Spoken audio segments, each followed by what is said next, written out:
Esteu al segon curs de batxillerat, heu superat el primer, i molt bé, però ara se'ns presenta un curs força difícil.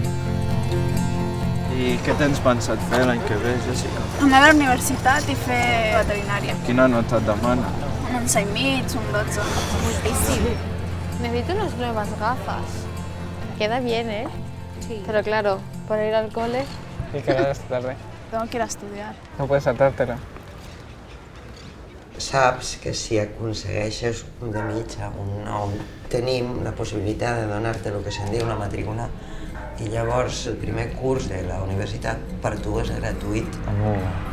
A ponerse las pilas con ese trabajo de recerca.